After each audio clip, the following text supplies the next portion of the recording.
Brand, they're ruining Dead by Daylight again. Behavior said sweating is evil. Can you believe this? Yeah, I sure can. What? Really? You're not like outraged or surprised by this? Here, let me show you.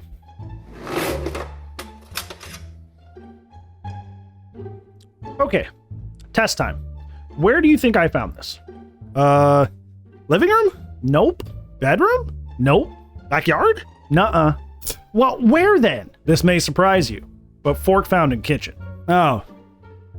I guess that makes sense. Ah, now you're beginning to figure it out. Remind you of anybody?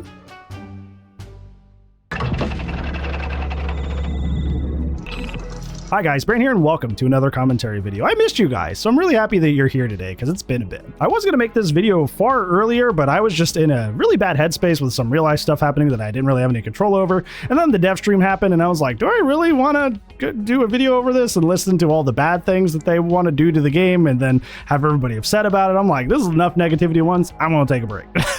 But now we are back. And if you missed it, the dev stream is basically them bringing back the whole quote unquote play nice changes that they were trying to introduce in the Cross-U chapter, but they've been heavily modified, so there's some good stuff. There is actually some good stuff in here or things that I think are fine, and we'll talk about those, but I think there's a lot of stuff in this that's questionable, and I think it errs more on the side of being unhealthy for the game, even in the way that they've proposed it now. I think honestly the most scary thing is that I think behavior in this dev stream, whether it was a Freudian slip or not, kind of made it pretty clear what they think of you as a killer main if you try to win in the game of Dead by Daylight.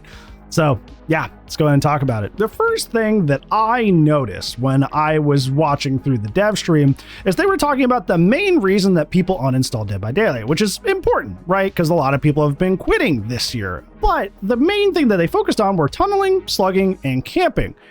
If you're not a mega genius, you realize that there's nothing about the killer experience in this at all, which means they're entirely tackling this problem of people uninstalling Dead by Daylight solely from one angle. They seemingly, whether it's intentional or not, have just completely omitted the killer experience for this. So we're going to do a little fun experiment between me and you. You're going to put down in the comments why you uninstalled Dead by Daylight, because I know most of you are killer mains, and you guys have been telling me all year, patch after patch, that you've been taking a long break, you've been uninstalling, you've been moving on to other games. So why don't you tell me, as a resource for behavior, since they just didn't ask, why you're quitting the game of Dead by Daylight as a killer main. So hopefully they can use that to help improve things. And let's go ahead and get into like the big thing that kind of like set off alarm bells in my head when I heard it. They were talking about the anti-slug changes, which we'll get to later, but they were talking about Skull Merchant because that was the little silhouette that they were using to illustrate tunneling and slugging was a Skull Merchant silhouette. And when they went over to the 4-man slug example, they said, if you're playing a little evil or something to that extent. And then I realized whether that was a Freudian slip or not, that's how they see you. If you try to play to win the game of Dead by Daylight as killer by doing the meta things to win, you're playing evil or you're playing mean. That is how they see you. And I know it's been kind of like writing on the wall for a really, really long time, at least for this year, that behavior sees that if you use camping, tunneling, and slugging to win your games, you're bad. We had a forum post not too long ago. I forget who made it. There was something like that where they had talked about that we want to have a negative reflection on people who camp, tunnel, and slug to like unfairly get ahead or something to that extent. Let's be constructive with this, okay? If we wanted to stop people from camping, tunneling, slugging, you got to eliminate the reason that they are doing it, which is what you attempted with the original PTB, which was one of the things that people actually enjoyed about that PTB was like, hey, I get a little barbecue, I get a base kit pop, I'm actually rewarded for splitting hooks. So I'm going to tunnel less because the alternative of not tunneling is also pretty great. The reason people camp, tunnel, and slug is because that is the meta thing. That is the thing that you do to win in Dead by Daylight. I know that this wasn't by your guys' design. You didn't even think that looping would be a thing in Dead by Daylight when you first made it. But behavior, you have a game on your hands where tunneling, slugging, and camping are the best things to do. So if you want people to not do that, you got to provide an alternative that is better. That way they flock to that instead, because people aren't mean. They're not quote unquote evil when they're camping, tunneling, slugging. Some people are, right? Like some people do it maliciously to intentionally make people have a bad time, but those are the exceptions, not the rule. You should not balance or make giant sweeping changes off of something like that. You should provide them with a better alternative. That way they just flock to that instead. They're going there because they want to win their games. If you make winning their games something that doesn't require taking away agency from the other side and allows everybody to play, they will just go do that. If for hooking was like something I could do and it could win a lot of my games, I would just go do it.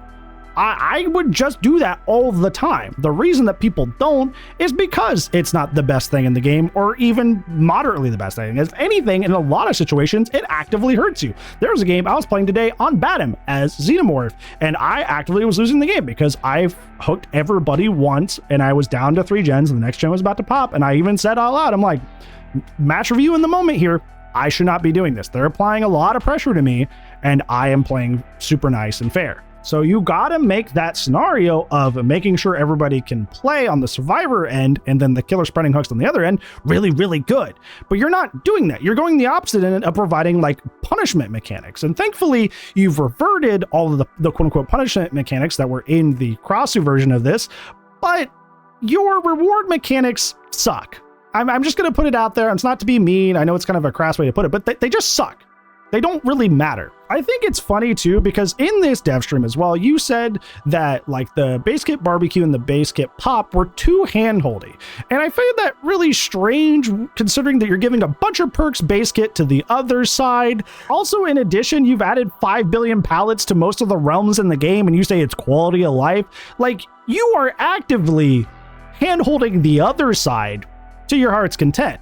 But we can't have handholding on the killer side. Not saying I want that. I don't want handholding, period. Not only do I not see the base kit pop and base kit barbecue as handholding, but handholding should not be a thing in the game as much as possible, period. I don't think it's good. I don't think it's good for the health of the game. So I don't care which side you're handholding, don't do it. The TLDRs, I think there's a lot of double standards going on when it comes to the whole handholding thing, because clearly they want to handhold the survivor experience so people will stay playing the game. But when it comes to killers not enjoying the game, they won't handhold you. And I don't like that precedent that they have set. I do want to kind of like take a break and talk about one positive thing that I liked. I like that the resolve meter, which is the thing that you get to see if somebody's getting anti-camp, is visible for the team now. My perfect world for this, I would have it only be visible when you're close, because what's going to happen now is with the resolve meter being seen by everybody, they're just going to leave you on hook until the last possible second, which good survivors already do. And it's already really obnoxious with the 70-second hook timers. But they're going to do it even more now that there's a visual bar on the screen that they can see to literally leave them into the last 10-15 seconds. So I wish it was something that was limited by a certain range. That way you couldn't be like cross map and know that they were getting anti-camp. I wish it was like within a certain range, but that's just me nitpicking. I do think the downside of this, though, is that you've upped it to 20 meters, which is a lot. I'm going to shout out JC Glitchmaster here, another great kind of commentary DBD YouTuber that I like to watch a lot. They made a great showcase today. I encourage you to go watch that video of what 20 meters looks like on RPD. And it's like you can be upstairs, you can be downstairs, and you are essentially getting a heartbeat, the terror radius through most of the map. If somebody gets hooked in the middle or even by blue room, you're going to have heartbeat for most of the playable area, which is, you're not camping. You're not camping if that's the case. Like the 20 meters thing does not work with the whole fact that DBD has maps that have multiple floors. If every map was a flat plane, maybe, but even then you have multi-story main buildings. So that doesn't really work in practice. So, I don't know. I just keep thinking about this, but I just think it's so funny that behavior is so anti-tunnel, considering the fact that, okay, let's talk about this. They had stats that they presented, and one of them was that, oh, well, most people tunnel on high MMR. And I'm like, no, duh. It's a 4v1 game. They're getting outnumbered. The killer is one person, the survivors are 4. If all of them are firing on all cylinders, they're playing the best they can, the survivors have the advantage. So the killer is going to pull something out of their behind to try and mitigate that numbers advantage that they have. That is the game that you made. You made a 4v1 ASIM. That is how it works. So now you're like, oh my gosh, killers are tunneling and slugging to get an advantage in a numbers advantage situation where everybody's playing on equal playing field. Wow, no kidding. That's almost the point of a 4v1 ASIM, is that the one character has to figure out how to get around 4 different characters. And they're going to be doing things that are brutal or intense to mitigate the numbers advantage. It's so weird to me. Speaking of tunneling, let's talk about the anti-tunnel changes. I think they are still far too much, in my opinion. I think elusive is fine. I think that makes sense. If I come back to hook and I don't even see scratch marks or anything of the other person, I'm probably going after the person that just unhooked. That makes sense to me. But the thing that doesn't make sense to me is why they added collision back to hook. They admit in this very dev stream that one of the problems they had in the PTB on the survivor end was that survivors were weaponizing the anti-tunnel effects. So pray tell, why did you increase the endurance and add collision back? It is now going to be stronger than ever to use anti-tunnel aggressively, because you can get in the killer's face longer, they can't wait it out, and if they hit you, now they're elusive, so they just get to get away if you lose track of them. You made it better. It's one of those things I guess we'll have to see how it plays out in the PTB, but this is my forecast. The exact problem that you say you're trying to avoid is going to be now worse than ever. I genuinely don't know. I genuinely don't know their mindset with that. Like, I thought the whole point of taking away collision was because people weaponizing the defenses off hook was a problem. So why would you add it back if that was a problem you had? That'd be like finding out that, like, oh, well, I had my extension cord sitting on a blanket. That's super dangerous. So I moved it off the blanket and I put it in a pile of clothes. See, now there's no longer a fire hazard. That's like the logic we're saying here. Like, I don't know. It just doesn't make sense to me. Now, the killer buffs are still there, but frankly, I don't mean this to be mean or to be crass, it is a joke. You gain Bloodlust off hook now for 15 seconds, which A, is not a lot, and B, goes away upon kicking a pallet, using your power, etc. So, to even get close to, like, getting value to this in a natural gameplay loop, there's going to be a lot of stuff that's blocking you. This is semi-smart. I do like the idea, the intent behind this, because Blight and Ghoul are not going to be getting as much value out of this as anybody else. But I think behavior forgets all the powers that are in their game. There's plenty of killers that are B tier, C tier, that will be immediately breaking Bloodlust upon using their power. So they just don't get to get use out of this, and it just doesn't make sense, because if that's the case, the whole reason we are trying to remove tunneling, slugging, and camping is to not only keep people from being tunneled, to encourage people to play more of the roster, because tunneling and slugging won't be as necessary to win your games. But if the only benefit you get to not tunneling doesn't work on a great deal of the characters who are below A tier, does that not still encourage you and funnel you towards the S and upper A tier characters? I just don't think they thought about this. The anti-slugging changes are a massive improvement over the PTB version that we got with Crossu, now taking a full 2 minutes before you can pick yourself up now, but like, there's also a bonus you get for each person slugged. It goes up faster, and I think what behavior also forgets is you have made characters whose whole character archetype is to slug. Remember Oni and Twins? I know you forget Twins a lot, but you remember Oni time to time. There are characters that are specifically designed to slug as much as possible. I didn't make that. The community didn't make that.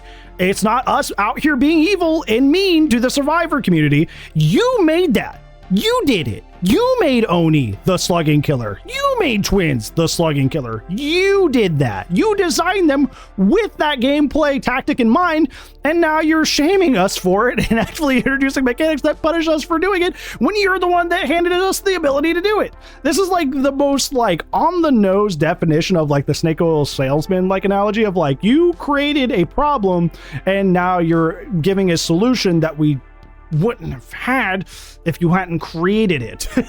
If you didn't want slugging to be prevalent in your game, you shouldn't have A, made it good, and B, make characters all around it. I will say there's another thing that's really, really positive coming through this PTB, and that being that you have the ability to change scratch mark colors now, which is pretty cool. That's a big accessibility option people have been wanting for a really, really long time, so I'm glad it's finally coming through. W from you behavior. I hope that aura changes are coming through as well. Being able to change color of auras, that'd be also really cool. Maybe you put that on the list, but yeah, W on you on that end. Also, I will also say another positive thing is that I liked having the dev stream. I know there's a lot of ideas here that are like super scary and I don't want, but I liked hearing where your head was at. So do more of these. Now you and I are going to be having a big talk. So for those of you that just wanted to hear about what I think about the dev stream, there you go. For the rest of you, we're going to be having a big talk about the state of Dead by Daylight and what you, yes, you should do about it. So sit down and take a seat.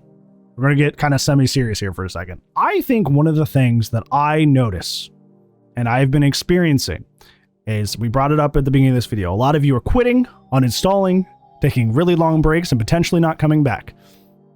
I have had a lot of streamers DM me, asking me, I hate the state of the game right now. I don't know what's going on. I don't know where they're taking this. I actively get on because this is my main game. This is what I stream, but I'm not enjoying myself and I don't want to quit. The one that hurts me is usually when somebody messages me and they're like, oh, well, I don't recognize the game anymore. Because they're right. They're turning the game into something it's not. And I think that it's driving a lot of people away. So I need to have a talk with you about whether you should stay or not. And I'm going to file it down to 2 things. And it's kind of tying back into our little goofy skit intro. I will warn you, beyond a shadow of a doubt, that these radical changes that they're implementing, these are just the first ones. If they have no fear to complete upend the game, by the way, while the game is still extremely buggy, we have to have an emergency health update for our Operation Health Update because the bugs in the game have progressed to such a severe point where most killers are very bugged. There's a lot of bugs with maps, with animations. There's a lot wrong with the game right now, and they still think this is a prevalent and wise time to flip the game on its head. I think that should tell you something. I think that should tell you that the changes are going to get bigger and more drastic and bigger and more drastic. And it doesn't matter if the game's not necessarily in a healthy state. They're going to keep pushing this stuff. This is my forecast. Dead by Daylight by this time, 2026, 2027, is going to be a completely different game from the game that you love. They're going to get rid of the strategies, the things you enjoy, and they're going to change it into what they think is their perspective, the best thing for DBD. And they're going to do it the whole way without a massive amount of compromise on their end. That's coming. The writing is on the wall. So my question is to you, are you cool with that? If you said, sure, I'm going to ride this ride and see where it goes. Or, hey, perfect example with me. I love Alien. I'm wearing my Jonesy shirt right now. I've loved Alien my whole life. If I get a chance to play Alien in anything, I'm down. I love playing the Xenomorph. It's cool. If you are in a situation like that where that's not enough to drive you away, keep playing. But if that scares you and that makes you not want to play, don't. This is your time to quit. This is your time to leave because it's only going to get more drastic and more weird and more crazy than this. I guarantee it. Second thing, and this is the thing that I ended up taking a break for over the weekend. This community will always be argumentative, angry, and a lot of the time super disingenuous when they talk about game balance. There are a lot of people who argue for the game to be a certain way, not because it's healthy or good for everyone, it's good for them. And that's all that matters. As long as they're happy and they're having a good time, they don't care how miserable it is for you. These are things that will always be here. And that's something that, for me, kind of overwhelms me a little bit sometimes. When I have a video that actually hits the algorithm, like my Why Does DBD Feel Harder video, it feels sucky to have a lot of people peek in and say a lot of very mean things to me as a person over a stupid video game. It sucks. DBD Twitter is always going to be a mess. DBD YouTube comments, always going to be a mess. DBD content creators are always going to be a mess. I feel like I'm finding out every other day that somebody's meaner than they appear or something to that extent. It's just the world we live in. This is our community. So my question to you, is that still worth it for you? Are you cool with that? Are you cool with constantly dealing with people like being mean, being snotty, being angry in the endgame chat, being very condescending in Twitter conversations, YouTube comments? Are you cool with that? Because the community at this point has been around for so long that this is a mainstay now. This is a staple that there's just a general kind of like cattiness, rudeness, and condescension that flows through the community. A lot of it is propagated by the us versus them situation, which we unfortunately don't have any real control over. We try to, but we can't. But the community is always going to be a very mean and toxic place. Are you cool with that? If you say yes, keep playing the game. If not, don't. Both of these are reasons that I've been playing DBD a little less. I've been playing Phaz, Jurassic World Evolution 3, amazing game. If you guys like that sort of stuff, that's going to be on my alt channel, Headache Plays. There's a link in the description down there for that.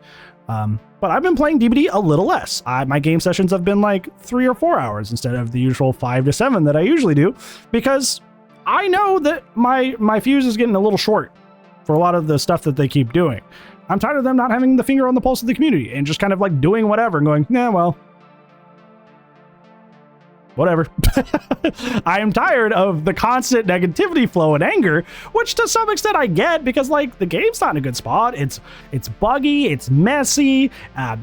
Like I said, the devs don't seem to really understand what's really going on either. It's just a lot, and it's hard not to feel negative and upset about it all the time.